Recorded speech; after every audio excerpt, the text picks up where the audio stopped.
All right, today we are diving into a really fascinating story. It's about a major company that just did a complete 180, and it has the entire mortgage industry talking. Let's get right into it. So here's the big question, right?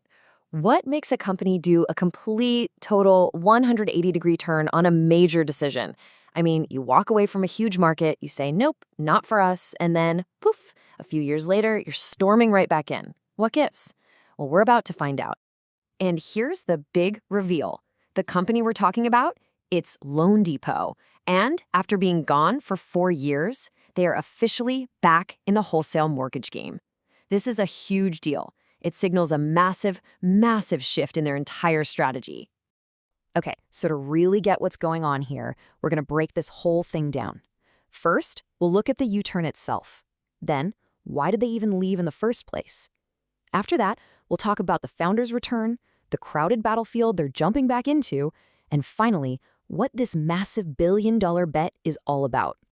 All right, first things first, let's start with the basics. What exactly is this wholesale channel we keep talking about? It's a huge piece of the mortgage industry, but honestly, it's one that a lot of people don't fully get. Okay, here's a simple way to think about it.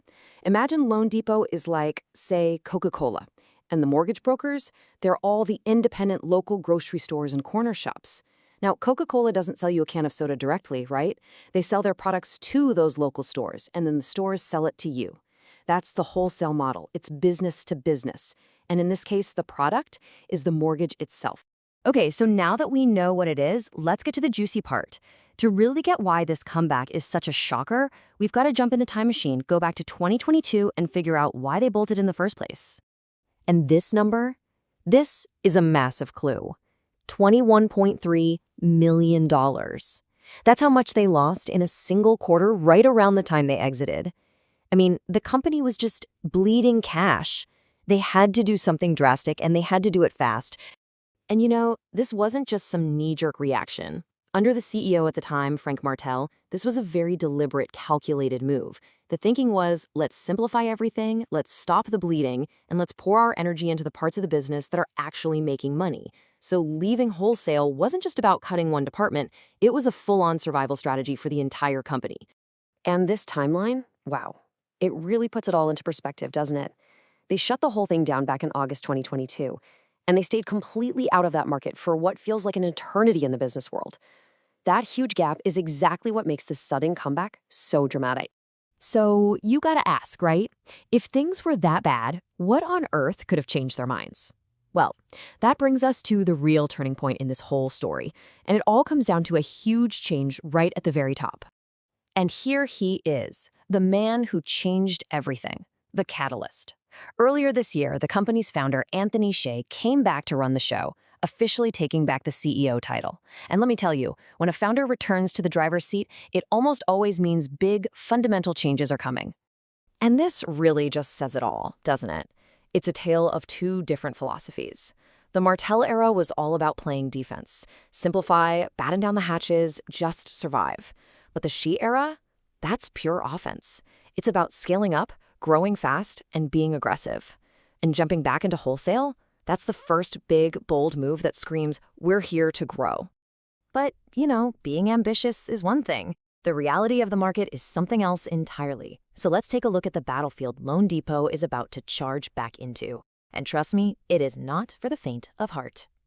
Whoa, just take a second and look at these numbers. The wholesale space isn't just competitive, it's dominated by absolute giants. You've got United Wholesale Mortgage, or UWM. They're the undisputed king of the hill. And then you have other monsters like Rocket Mortgage and Pennymac. loanDepot is literally starting from scratch here, trying to take on not one, but multiple Goliaths. So seeing that, you have to wonder why. Why on earth would you willingly jump into that meat grinder? What are they seeing that we're not? Is there some hidden opportunity here? And the answer is yes. Absolutely. Look, the competition is brutal, for sure.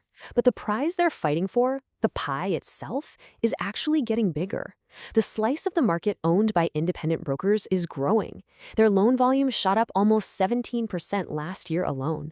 So, you see, loanDepot isn't just betting on themselves, they're making a bigger bet on the growth of the entire broker channel. Okay, so that brings us to our last big piece of the puzzle. We know what they're doing and why they're doing it. But what about the how? What's the game plan here? And maybe more importantly, what does everyone else in the industry think about their chances?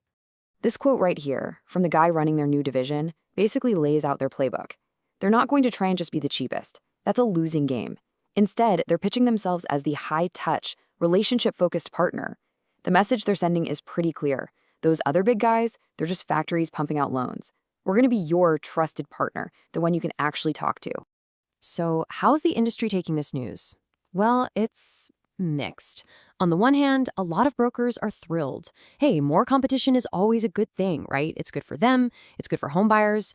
But on the other hand, there's a lot of skepticism. And here's why. loanDepot also has this huge business where they sell mortgages directly to people. So brokers are worried. Are they really a partner, or are they just going to try and steal my customers down the road? It's a fair question. And finally, let's hear the logic from the big boss himself. Anthony Shea is basically saying, look, this isn't some crazy bet where we're starting from zero. He thinks they can use the tech and the people they already have to build this new division up really efficiently. From his perspective, it's a smart, pretty low-cost way to bolt on a whole new engine for growth and profit. And so that's where we're left, with this one giant question. Is this a brilliant strategic homecoming led by a visionary founder?